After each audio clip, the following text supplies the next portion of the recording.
Hello? Oh. Hello, everyone. Then we're going to get started. Welcome. I'm super excited to be here. We're going to be talking about composer deals and how those deals might change and how what's important to you in those deals might change throughout the course of your career. And I can't think of anyone that I'd be more excited to have this conversation with than my good friend and client and composer extraordinaire, Rich Freeland, a.k.a. Disasterpiece. I'm sure some of you are familiar with his work or him. He's scored some successful indie video games such as Fez, Hyper Light Drifter, Mini Metro. He's done some pretty awesome films also. It Follows, Under the Silver Lake, Bodies, Bodies, Bodies, more recently, Marcel and the Shell with Shoes On. And Rich is one of those guys that's like, at least compared to me, he's super like an optimizer. And I know he's spent countless hours thinking about his life and career and how to optimize both, so I'm sure that'll come out in our conversation. And one thing, I don't know if you know this, Rich, but when I went out on my own in 2016, and you were my very first like real legitimate client, like not just composer client, you were my first client. So that's crazy. It's an honor to be here with you all these years later. That's crazy, especially because, you know, I met you through a referral from another composer. Yeah, I mean, that's like, I feel like that's how, do you get a lot of jobs that way too? Because a composer reached out to me and just wanted to pick my brain on, I was a music publishing attorney at the time, and music publishing and copyrights and licensing. And we chatted for 30, 40 minutes. And then he was a fan of you, and wanted to pick your brain on composing. And then you maybe expressed that you were having some issues, and he said, oh, you should reach out to Cory. I just talked with him. And I feel like that's how I get most of my work, is word of mouth. Is it similar for you, or? Not necessarily through other composers, but certainly at this stage of my career, it's a lot of the work that comes through is reputational, so familiarity. Yeah. So I guess it's similar to that. Well, I guess it's probably different for you. Your music's out there; people can find you. Right. That's kind of doing the talking, I guess, for me. But yeah, so we're gonna be talking about composer deals, and composer deals are, the contract between a composer and whoever's hiring the composer to create the music for their project.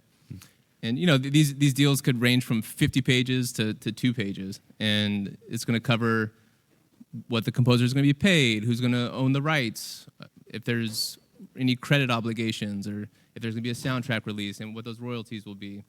But typically, I guess the way we work, you already have a kind of a project that you're going to be working on, and you come to me and say, hey, Cory, I'm doing this project.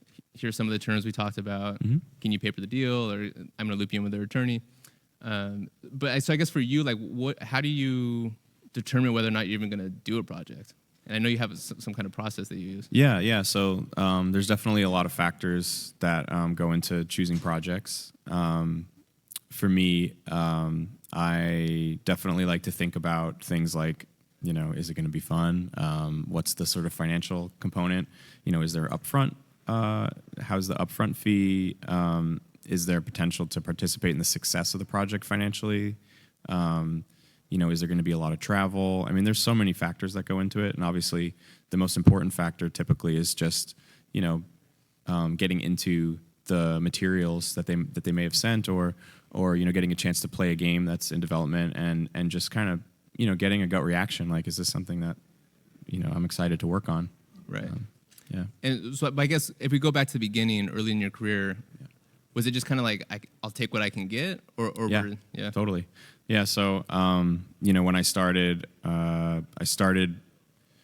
my very first gig in games was something that kind of came across my bow kind of randomly, I would say. I had just started making music for fun, making little recordings and stuff. I probably started doing that when I was maybe 16 or 17 in high school, and then was playing guitar and trying to figure out ways to get my ideas down. And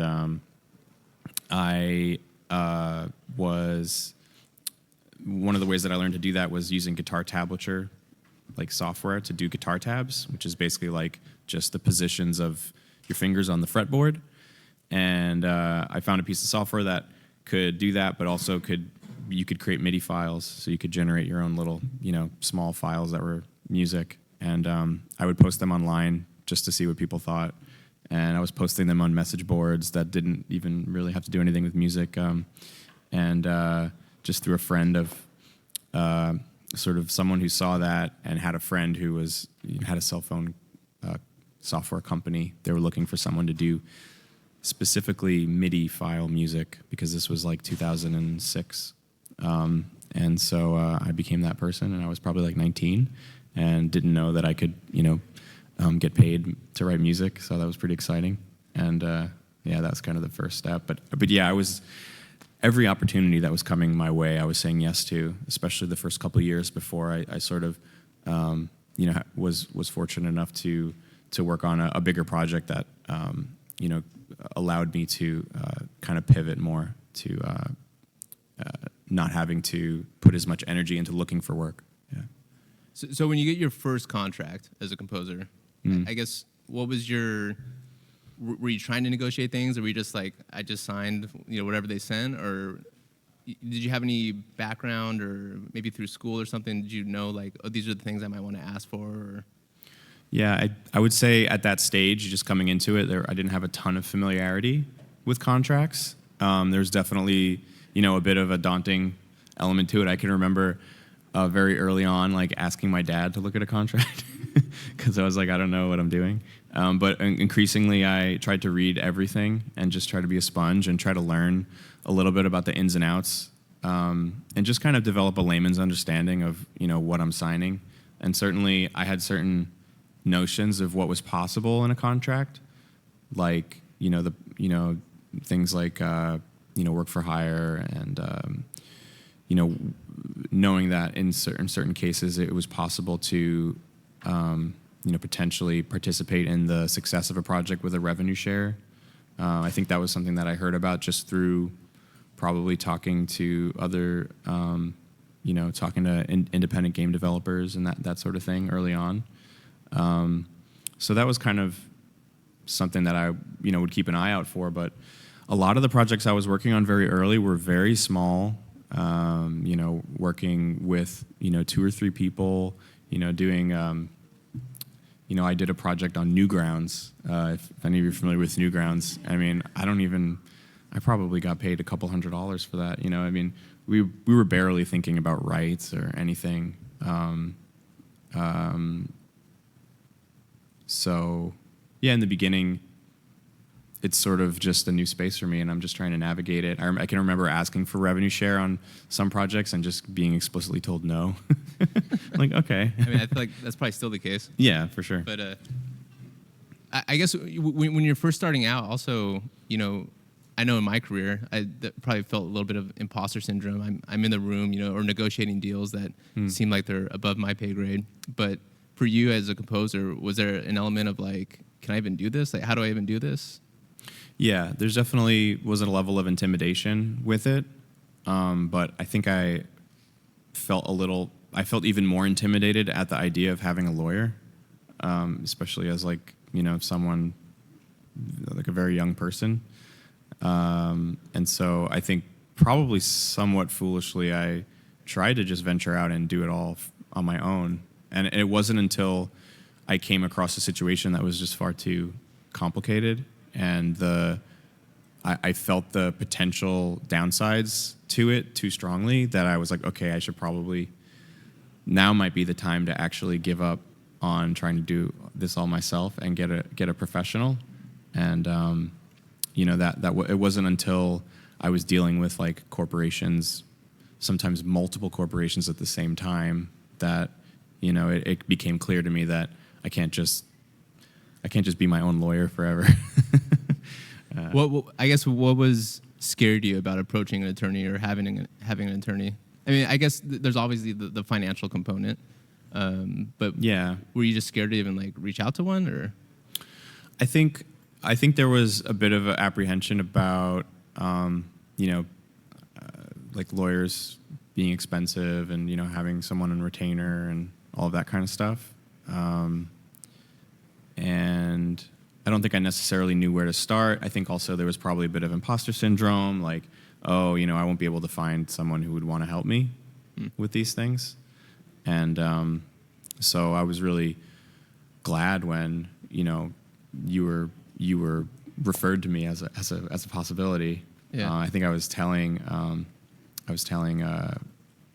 our colleague Daniel Chirlitza, who referred me to you, about a particular situation I was going through that had to do with like a label and a publishing company and some like potential kerfuffle that could happen with rights over, overlapping conflicts and stuff.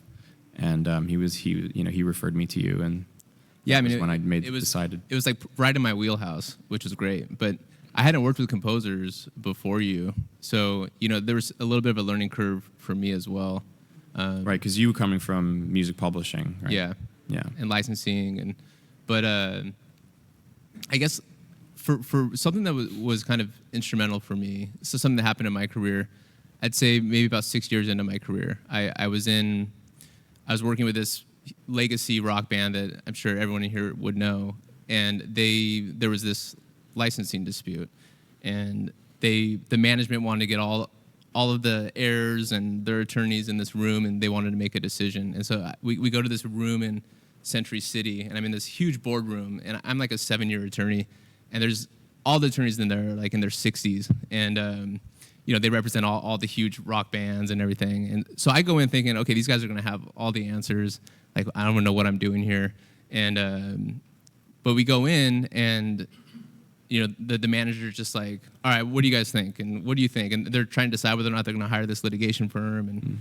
And anyways, I realized through that process, like, everyone, even at the highest level, like, they're kind of just like figuring things out, Yeah. And the more rooms I get into with these people, I just realize, like, not everyone has the answers. Like, everyone's just kind of figuring this out. But Right. And I imagine, like, early in your career, like, that was just kind of, do I need an attorney? I don't know. Like, can I do this project? I guess we'll find out. Yeah, just kind of winging it. Yeah. Faking it till you make it. Yeah. But I think maybe the reason that it worked out with us is that because it was kind of a new frontier for both of us. Like, we both had the background to potentially work together. And so I think sometimes in my experience, like, trying to find collaborators, whether it's an attorney or an agent or whatever, sometimes it's like the time, it's a timing thing. Mm-hmm. And maybe the timing isn't right, and you kind of have to like wait for the right timing. And so what about agents? I've talked to a bunch of composers. They're like, do I need an agent? Do I need a composer? Like, I guess, how did that come up for you? I mean, do I need an attorney? How did that come up for you? And like, yeah, I mean, I can only speak to my experience. So I didn't have an agent until I got involved in film, and that was kind of when I felt like I needed more help, because the landscape is a little more complicated in film than I found to be in games. So from a games context, I've always kind of handled things myself, and I think that just came from primarily working in independent games where you're dealing with a small team of people. I think if you're interested in trying to pitch for AAA projects or something like that would be a case where an agent would probably be more helpful, because they can more easily kind of tap into the pre-existing like apparatus that like big companies are used to dealing with. Certainly, I love my agent, and it's really nice to have somebody on your team who is there to advocate for what you do. So if the opportunity presents itself, then and the deal terms seem good, then yeah. Yeah, I typically have composers that reach out and try to be connected with an agent, but typically, like, I feel like the agents find you. Like when it's time, they'll probably come knocking on your door. Yeah, that's kind of what happened to me. Like, I didn't have any. It wasn't on my radar at all, and then basically I scored the game Fez, and that came out in 2012, and then on the heels of that, I got the opportunity to score this film, It Follows, and that was the first feature I'd ever done. And once that film came out, we were fortunate enough that it did really well, and it kind of developed a cult following. And so I started getting emails from agents who wanted to meet with me, and so I took meetings with a couple of agents, and it didn't feel like any of them were quite the right fit for me. But then I remembered that I had met somebody at ASCAP, and I really liked him. And then I found out that he had become an agent. And so I actually reached out to him and I was like, hey, do you want to be my agent? And so, yeah, I guess it was like the timing, like there was interest. So that was sort of the precursor for me to say, oh, maybe I could try to find, maybe I should have one. And if going through going from working on small independent games to starting to work on like studio, work on films, independent films, but also bigger films. There was a bit of a daunting kind of transition. What was that process like? If you're going from probably in your home studio doing everything electronic, and then I remember, I guess Under the Silver Lake was probably your first time doing an orchestral score. Yeah. And I guess what was that process like? I guess shifting from in the box to now I have all these live musicians and I have to deal with you. Yeah, there's a lot of logistical considerations that went into it for sure. And I think I knew off the bat that, okay, I should really just focus on the creative aspect of this as much as possible and try to defer in the other areas. So that was like working with another composer who was classically trained, who could help me navigate the landscape of, hiring an orchestral contractor who would then hire the orchestra, conducting, which I could technically do because I took conducting classes, but I didn't want to be my first foray into conducting to be in front of 50 professional musicians. We're burning money, and I'm trying to remember what I learned at Berkeley 10 years ago. That's probably not a good idea. So, a music librarian who helps print out all the parts, orchestration team. There are all these aspects to it that people have expertise in that they've been developing for a long time. And so for me, I was I'm just going to focus on arranging, making these really good sounding demos, and then we'll record live orchestra, and we'll try to ingest that material back in. And do you feel like when you go from starting out and you're building momentum and doing bigger projects, do you feel like you have to expand your team and bring people in order to get to that next level or to do certain types of projects? Yes and no. I think there are definitely considerations. Like that project is a great example of where I knew that I couldn't do all this myself, and so I needed to seek out help. But on the flip side, I've always been had an aversion to wanting to, I don't want to start a company. I personally prefer the flexibility, the ability to be agile and kind of make decisions quickly that you get from being on your own.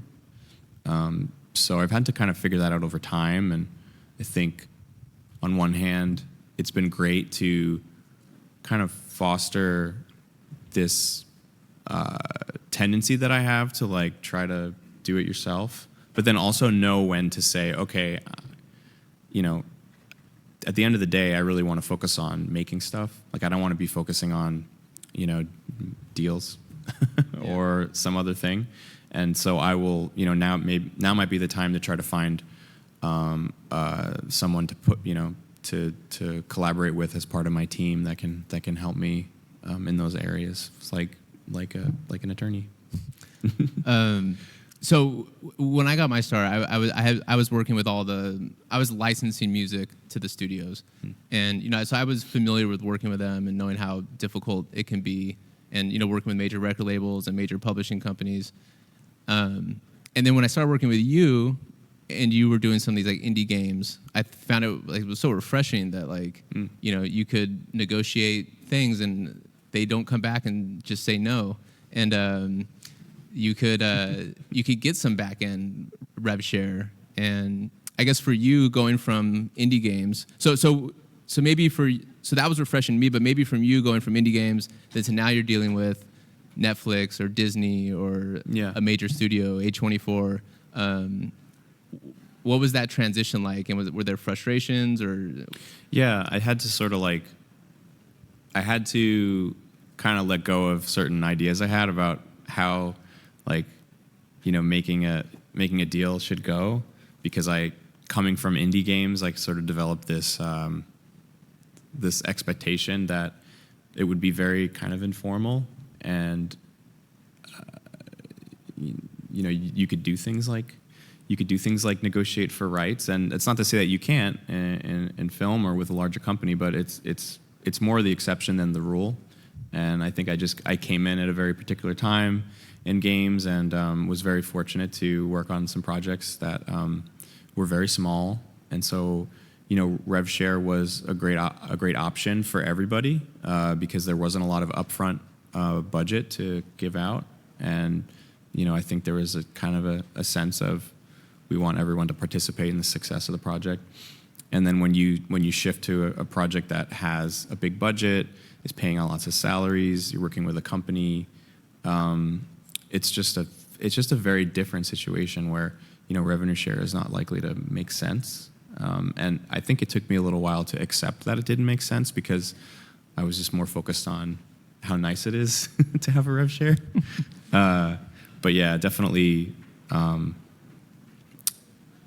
And then my first experience in film, I was able to keep rights, and that gave me the wrong idea about film, and because obviously that's not the way it goes in film either. So yeah, just a lot of having to let go of certain ideas of what would be nice.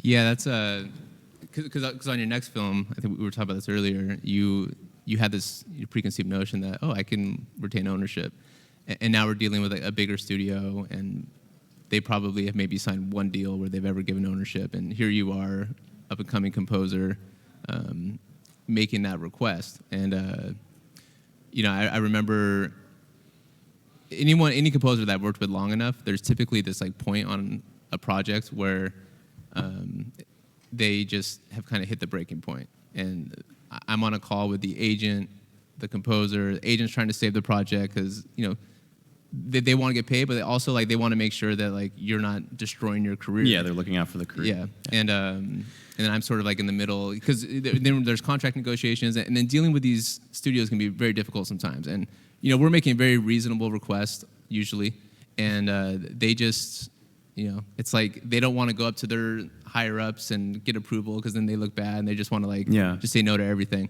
And they have different considerations because there's, they don't want anything to be precedential because they're dealing with lots of composers and yeah. So, but I guess where I was going with that, is that typical on a project where you kind of are just you get to a point where you're almost ready to walk away, or is that kind of a rare thing that happens? I think it's become increasingly rare as I've had more experiences, and I think I've gotten better at seeing red flags.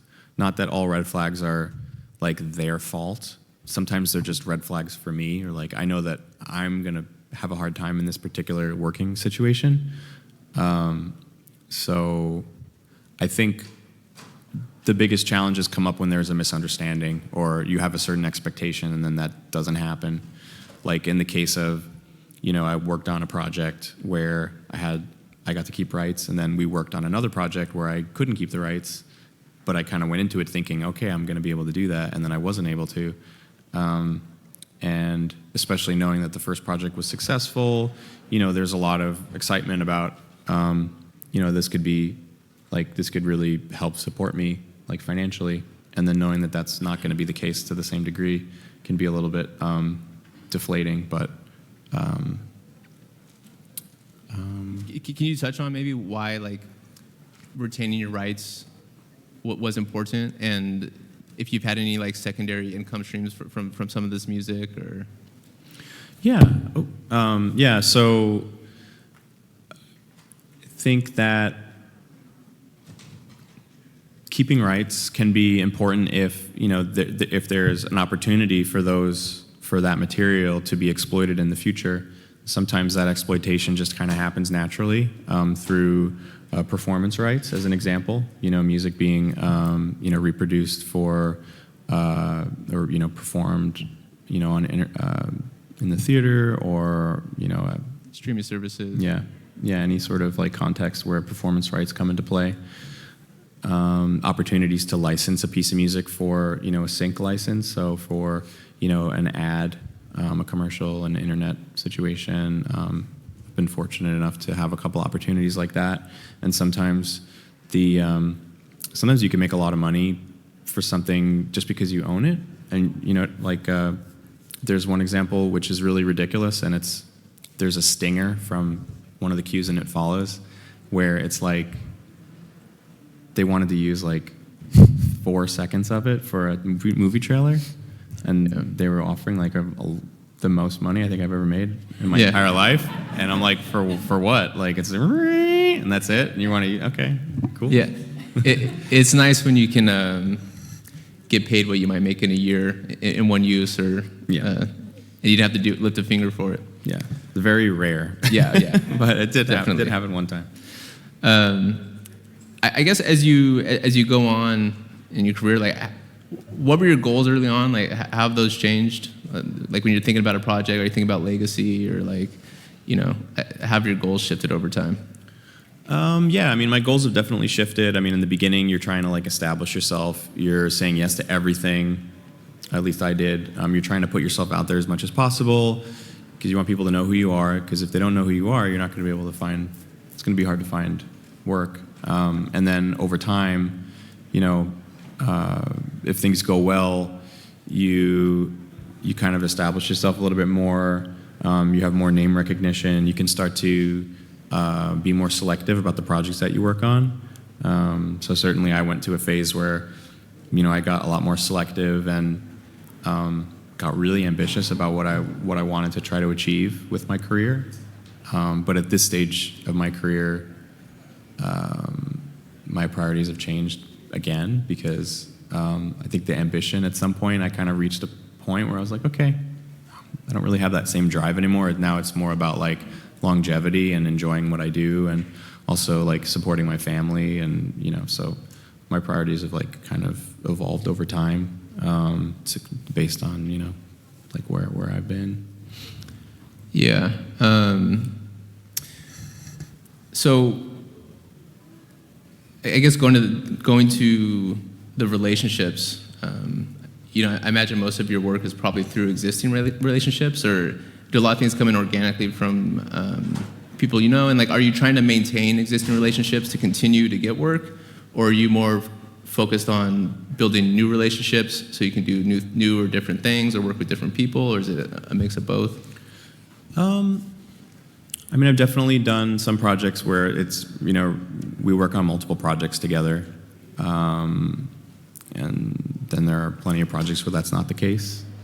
So I don't know if I would say that I have like a specific focus on maintaining those relationships. I kind of try to like let those things happen naturally. So if there's a natural sort of chemistry that I have, working chemistry with people, then I think there's a certain level of trust that, you know, if it's meant to be, it will be meant to be. But certainly, it's a lot. For me, I've gotten a lot of value out of just being on the internet for a long time. There's a certain momentum to that, and you're just having some sort of like visibility. Mm-hmm. Yeah. And then, do you? Sorry, I lost my train of thought here. I want to kind of try to shift it like into the composer deals a little bit. I guess for you, like, what are some of like the key points for you that you're like, you know, obviously you want to be paid well, but like, is that always the focus, or are there certain things that are important at different times or for different projects?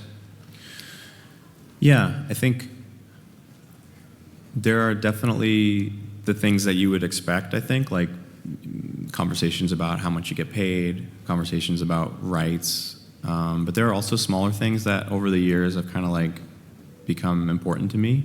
Things like occasionally I'll ask for the ability to retain the rights to music that I write that we don't use, because one of my pet peeves is like doing a bunch of music and then someone else owns it, like a studio or something, but then they never use it again. It just sits on a shelf to just collect dust forever.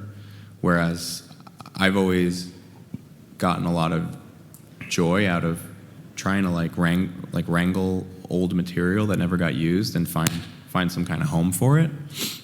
So that's one example. Another example is like there have been situations where, for whatever reason, like I wasn't able to attend some important event like a mix or something. And so that as you know, like that's kind of become like one of the things that we try to get on deals, is like some sort of assurance that I will be able, as a composer, I'll be able to attend those kind of events so that I can participate in creative choices. What about soundtrack rights? That's something that comes up for me a lot. A lot of composers I work with, they hate to do a project and then there's no soundtrack. And it looks like sort of like a gap in their resume. They worked on this project for a year and they don't really have anything to show for it. And so for you, like, are getting soundtrack rights and being able to release a soundtrack, is that something that, like, obviously I know that's important to you, but I guess how do you view soundtracks? Like, do you sort of view it as like, this is everything I've worked on and sort of like your resume, or? I sort of view it as a separate project. And so for there to be a situation where I'm going to be scoring an entire project and then there's not going to be a soundtrack, or they're explicitly, not that I don't think that's ever happened, but if it were to happen that there was an explicit refusal to do that, I think that would probably be a deal breaker for me, because I find so much, it's really fun to make a soundtrack after you've put in all this hard work of scoring something. Creating a soundtrack is also challenging, but it's very different and maybe it's not nearly as challenging. And it's also the way that you get to, it's another way that you get to share what you've done with people. And you can also, it's also an opportunity to tell a slightly different story, to tell maybe a more personal story, or something that's a little bit different than the game or the film or whatnot. And there's definitely, if there's no soundtrack, you're definitely missing out on revenue. And it's one of the things where the incentives are different for, say, a big company versus a composer. For a big company, a soundtrack it's like nothing, like financially in most cases. But for a composer, it could be a big deal. Which is frustrating, because you're trying to negotiate for soundtrack rights and with some mega corporation, and they won't guarantee that they're going to release a soundtrack. And it's like, well, let the composer do it. And they have their policies that they don't let anyone control the soundtracks, and it's like you said, it's no money to them. And I like to be able to have all my soundtracks out in the same place, like the right to self-promotion, like having them on my website or my Bandcamp. Like, that means a lot to me, and I think it's nice to be able to share what you do without any of those gaps, like you said.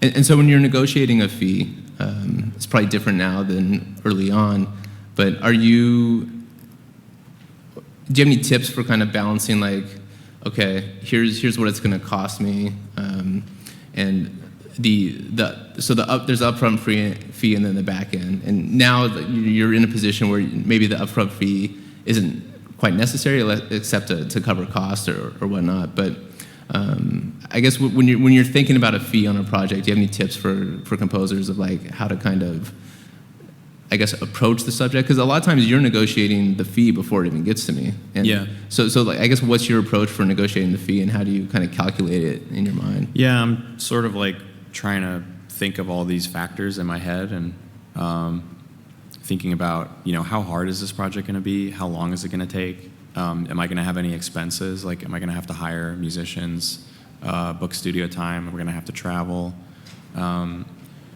How excited am I to work on this? Because the more excited I am to work on it, the more likely I'd be willing to take less money, or even in some rare cases, no money. So all those things go into, like, figuring out what the fee would be. I think, like you said, I think at this stage of my career, I'm fortunate enough that I have a little bit more flexibility on what I can ask for in that regard, and I'll try to, like, at this stage, I try to lean more towards the projects that I think are going to be fun, because I really like what I do, and I don't want to, like, kind of spoil it by working on something that's. And I'm curious, as far as back-end royalties, everyone's always talking about performance royalties, and in the game space, it's not necessarily as relevant as film and TV, but have you found that like your performance royalties are actually meaningful? You know, I know like a lot of the older composers that I work with, that's sort of like their retirement income. You know, they can kind of bank on this.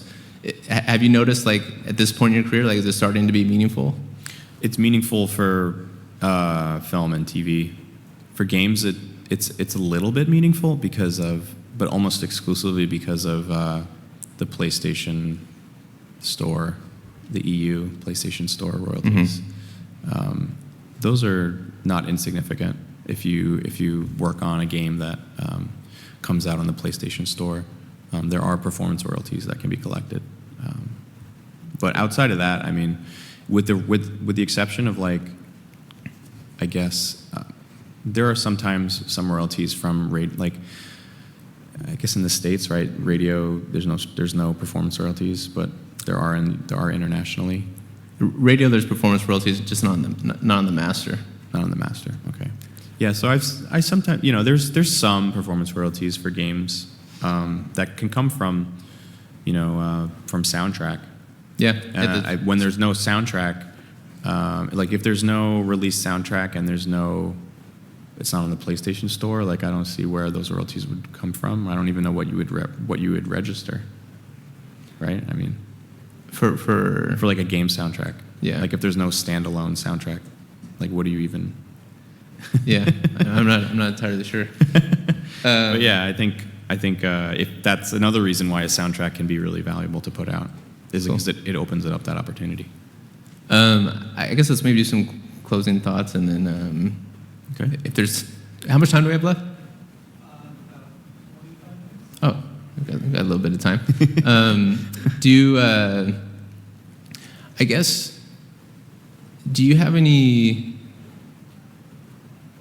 When you're meeting a new composer, I'm sure you get composers come up to you all the time and asking you questions and whatnot. Like, I guess if you could think of like one piece of advice to kind of stick with it, I guess. You know, when I think about the music industry, entertainment, it's not like the easiest career to make it in. And a lot of times it's really just like sticking around long enough to where the opportunities come. Yeah. And, you know, it's difficult when your friends have high-paying jobs and they're making 2-3 times as much as you. And this is across all levels of entertainment and music. Attorneys the same. You know, it was years before I made any like meaningful income. And I guess like how did you? For me, I guess I stuck with it because like I couldn't see myself being like a bankruptcy attorney or a personal injury attorney. Like that just wasn't interesting to me. You don't want to be one of those guys on the billboard? No. Although I have some friends that do it. It's kind of funny. My favorite is there was a billboard once. It was like, "Happy Holidays, injured." It's like, wow, thank you. But I guess for a composer, for you, like how did you stick with it long enough to like get to the point where like now it's a career?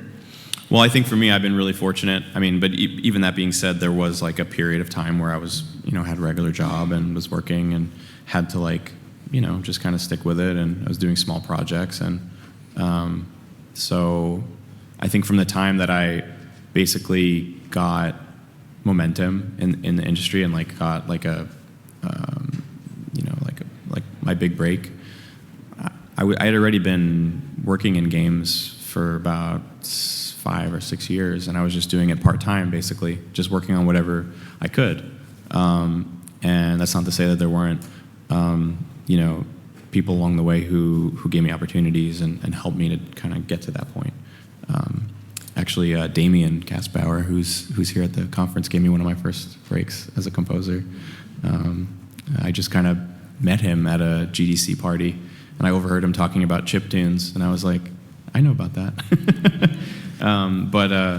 Well, what I wanted to say is that, you know, everyone's trajectory is different, and you know, it is true that like it's highly competitive, and not everybody's going to be able to do it professionally. It's just kind of the cut and dry of it. But you know, like as an example, one of my friends who I went to Berkeley with, Aaron Sharoff, he and I graduated at the same time, and you know, have been working on games the same amount of time basically.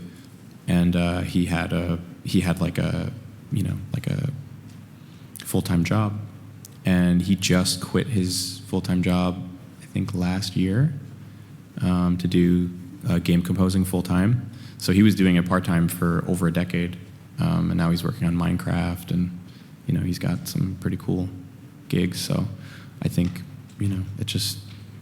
that's a great example of sticking with it. I guess sort of one of the things I'd like to say is that you're not in this alone, and there's a lot of people that can help you. I remember when I got hooked up with Rich, I hadn't done a bunch of composer deals, and I think we were going to be doing Under the Silver Lake or something, and just to do my due diligence, I wanted to make sure that I was not missing anything, and I went and I reached out to a VP over at Disney, an attorney over there that handles all their composer deals, and I just said, hey, I'm a music attorney. We've done some work together on the publishing side, but I wanted to pick your brain about composer deals. And I went over to his office, and he just sat with me, and he's like, composer deals, right? I was like, yep. And he just went behind his desk, pulled up a composer deal on his computer, and was just like, all right, here's what you need to ask for. And don't get hung up on this. If they don't give it to you, like, just let it go. Here's the going rates for doing a episodic TV show. And I still refer to those notes like to this day. And I think don't be afraid to reach out to people. And I know people reach out to you, and I know you're super generous with your time. But if there's ever questions or anything, feel free to reach out, and people usually make time. So, yeah, you just have to get over the fear of like, I'm gonna try to hit up the VP of Disney. Yeah, I mean, they probably don't get hit up a ton. And I was fortunate that I had worked with him before in the past. But yeah, and don't be scared to reach out to attorneys either.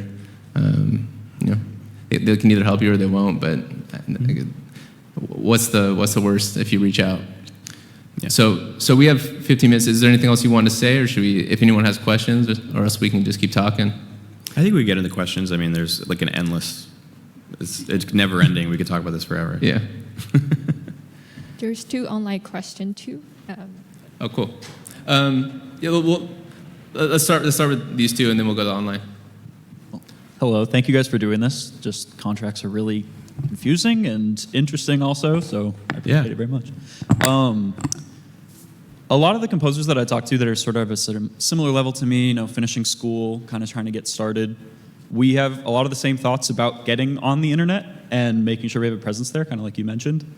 And it feels like a weird balance nowadays between, I don't want to spend the time to be an influencer and go viral and all that nonsense, but I feel the need to draw attention to what I'm doing and consistently post that I'm working, and not just once a year when I drop something or whatever, right? So yeah, what are your thoughts on ways that we can be present on the internet and make it clear that we're always working on new things? Yeah, I mean, I definitely feel a little bit ill-placed to talk about it, just because when I came up, the internet was such a different place, and so there wasn't this sort of norm of being a quote-unquote content creator who's I have to conjure up some reason to make something every day or whatever. And it's hard for me to imagine doing that. I think, so I try to go back to first principles when I think about what I did and what I think works or can work. In what kind of asking okay, what could you do that could work, but also doesn't feel soul-sucking. So for me, it's been that idea of having a strong web presence, which to me just meant putting myself out there, and that didn't necessarily mean that I was gonna manufacture content, but I mean, for my part, one thing that I do is I answer pretty much every email, and I try to maintain an up-to-date website with a blog. I have a YouTube channel where I post anytime something happens that I think is worth sharing, I will, make efforts to share that.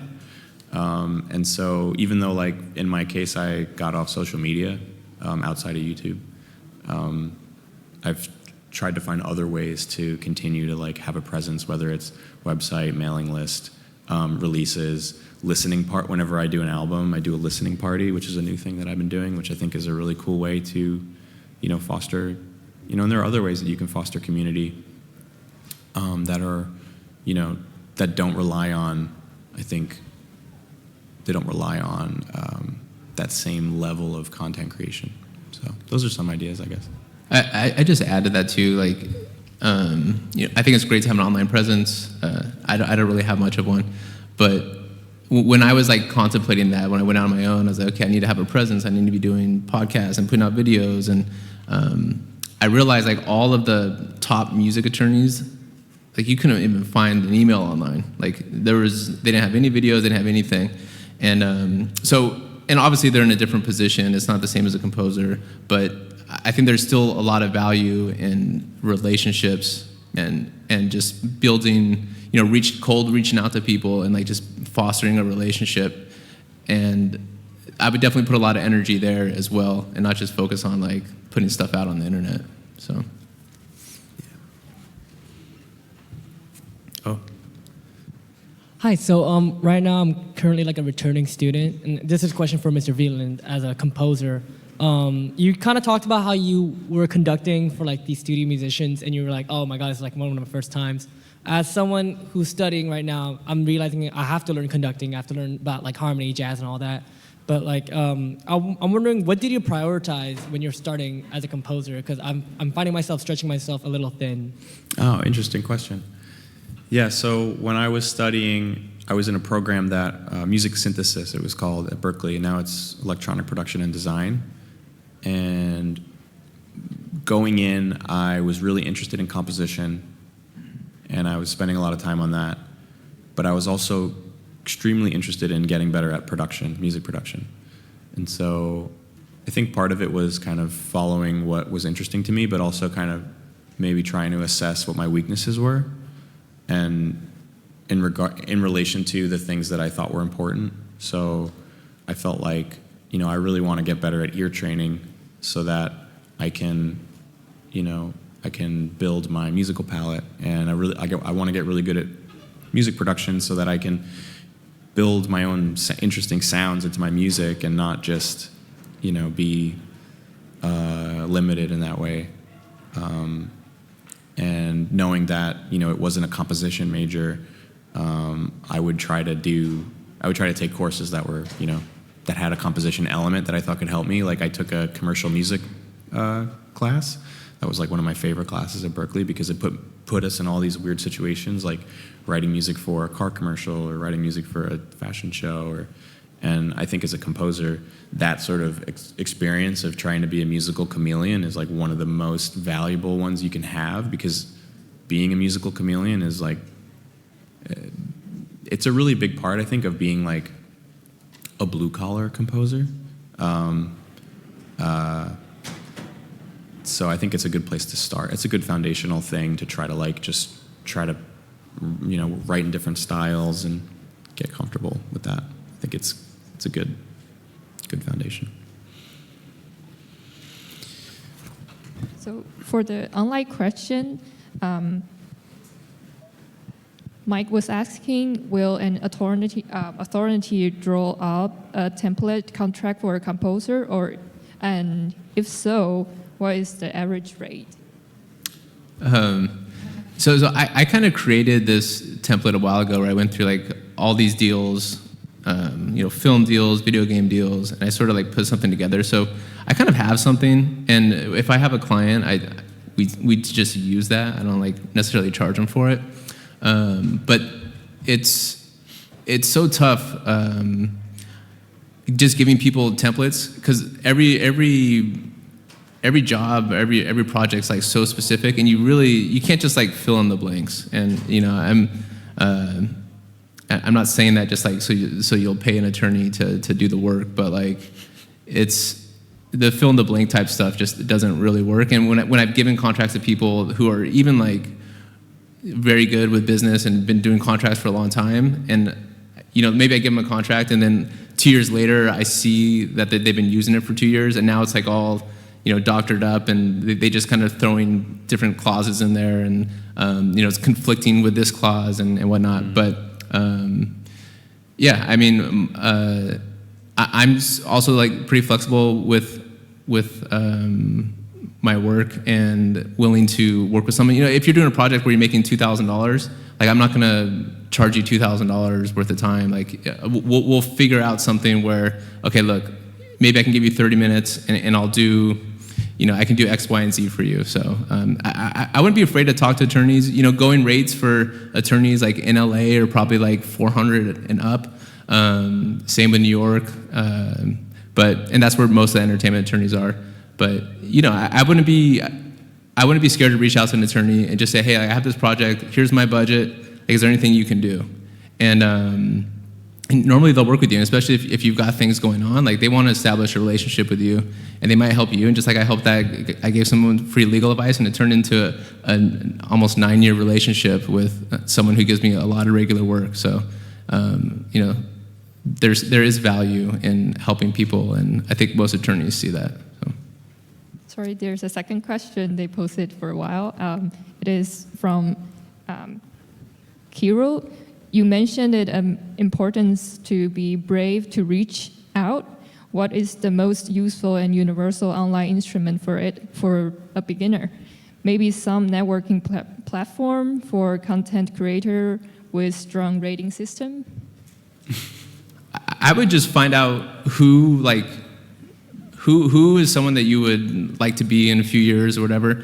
Reach out to them, or if there's some company that you'd love to work for, find someone within the company that you can just reach out to. You can find their email, reach out. Maybe they'll direct you to someone else, but just make it easy on them. Like, don't put a burden on them. And whenever I've reached out to someone to meet up, I'll say, hey, can I swing by your office sometime the next couple months and take you to coffee or whatever, and just make it easy on them. And most time people are honored that you're reaching out. I still, if someone reaches out to me, and I'll tell my mom, be like, hey, this person reached out to me. Me too. So don't be scared to. I'm sure a lot of you would feel like if someone reached out to you and said, hey, can I pick your brain on something, you'd probably be honored. So people usually make time. Yeah, totally.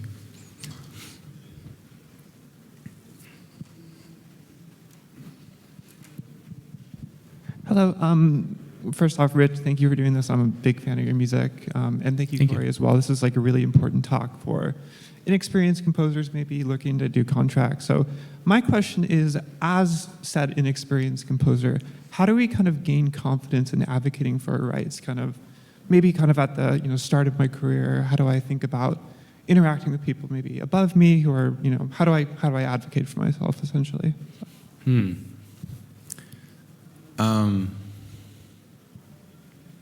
I think it's tough when you start.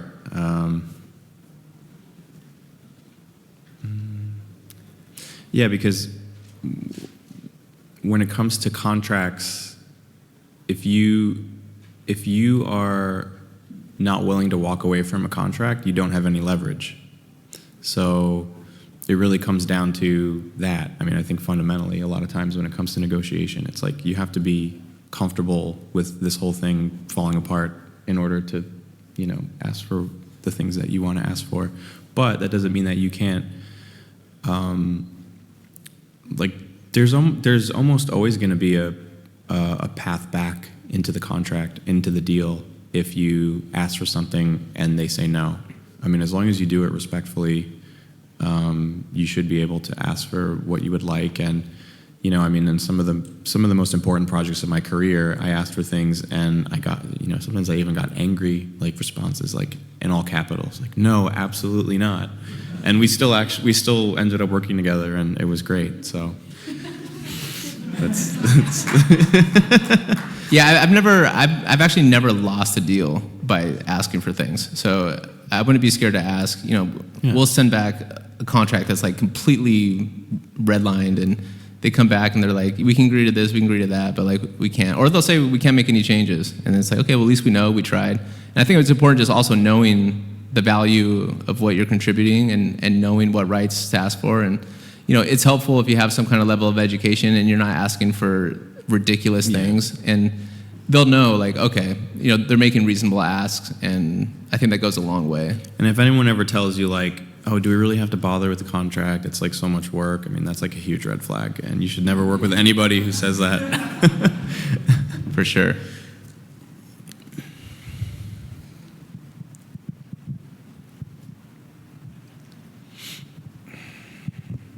Hey, first of all, thank you so much for the insightful talk. So I got a question regarding to pitching. Like, I believe throughout the course of your career, you have been like pitching for many projects, and I'm wondering if it is very common that the studio asks you to do pitching for free for like writing demos. Because last year I got a relatively good game project that I worked on, and after that I got many leads, and I was asked to pitch for a few projects recently, but they are like, you have to write demo for free. So literally I stopped all my work, and because you have to put in a lot of effort for pitching, so I wonder how you navigate between like. Yeah, I mean, I think because of the way my career has gone, most cases I haven't had to pitch, and I think in an ideal situation, you want to work with people who already know that they can trust you to figure it out. Like it can feel a little, I don't know, kind of underwhelming when it's like, oh, we really love your music, but also we want you to like prove that you're the right person for this project. That being said, I mean, I have worked on projects where I had to pitch against other composers. It's not my favorite. Sometimes they will pay you to do a demo, but sometimes they won't. Personally, I think you should always get paid to pitch if they ask you to pitch. I mean, it's one thing to say, I'm really interested in this project, and I'm just going to write something and like send it to them and see if they'll take me. I mean, I think if you have the time and it's fun, I would do that. I think that's a great way to set yourself apart. But yeah, I think being in that position where you have to drop everything that you know how it is. You have to drop everything that you're doing and work for free. It's kind of sucks. I don't know. Do you have anything to add to that? No, I've never had to pitch for a project. But. No, I know you haven't. But yeah, I mean, I think I've been talking to 4 attorneys, and I'm going to have them all write me a contract, and then I'm going to pick which one I like the best. Well, I guess I wanted to ask, like, because a lot of times, people will projects, it'll be great for exposure, Yeah. Is there value in that? Like, are there ever times where you're like, maybe I don't, maybe not so much now, but like, is there value in like getting a project in if you're being underpaid or not paid, but like it's going to lead to something more potentially? I think it's controversial to say this, but it can be valuable. I think it really just depends. It depends. And I mean, I think you could take a step back and say yes, like I was saying, like if a company is, asking you to pitch for something, they should pay you. But, life isn't always fair, so I mean, you have to do what you have to do. So, and I do think that in certain cases that can be, but it really depends. And it does go back to leverage. Some companies can reach out and say, hey, can you do this, pitch for free? And you might say, no, I'm not going to do that. But there's 1,000 composers that are willing to do that, and some composers that are probably even at your level that are willing to do that. You got to be strategic, I guess. I guess the way I think about it is that like there were projects early on in my career that I did for free, that was valuable, as long as I wasn't doing only that, because obviously you need money to live. So yeah. Thank you so much. Yeah, sure. Thanks for asking. We have one question left. Okay. Hi, I guess I have a question about navigating international deals. So I guess when you get to the point as a composer that you do need to have a lawyer that you're partnering with all the time, is that something that you should consider when choosing a lawyer, somebody who's familiar with how to deal with international things, if that's something you're getting? Yeah, and I'm sure Rich has gotten these disclaimers from me before. There's sometimes we'll get a contract and they're in the UK or whatever, and I'm not a UK lawyer. I'm not licensed to practice in the UK. I'm not familiar with UK law. And what typically I've seen is, and what I do is, I think more important than like possibly someone that is familiar with international law, like you want someone that knows whatever industry you're doing and is familiar with those deals. And so typically, like if Rich gets a project from Spain or something, and I'll review it based on my understanding of composer deals and video games or film, TV, whatever it is, and I'll negotiate as if I'm doing it with some LA company. And I just tell Rich, like, look, I'm not a Spanish attorney. I don't practice in Spain. Like, if you want to, I recommend that you reach out to someone in that jurisdiction and have them review this. Maybe I missed something, but most of the time, the composer feels comfortable just going based on that. And if it were me, I wouldn't necessarily be in like, I live in Spain or Korea or wherever. Like, I need to find an attorney here. I would more so like who's someone that is familiar with doing these deals, and that's someone that I want, because I feel like that's more valuable than like knowing the interplay between U.S. and whatever law, and so that'd be my approach. But Sounds good. that's not legal advice. Thank you. I'm not a lawyer. Good. All right. If anyone else has questions, feel free to come up. Yeah. Thank you, guys.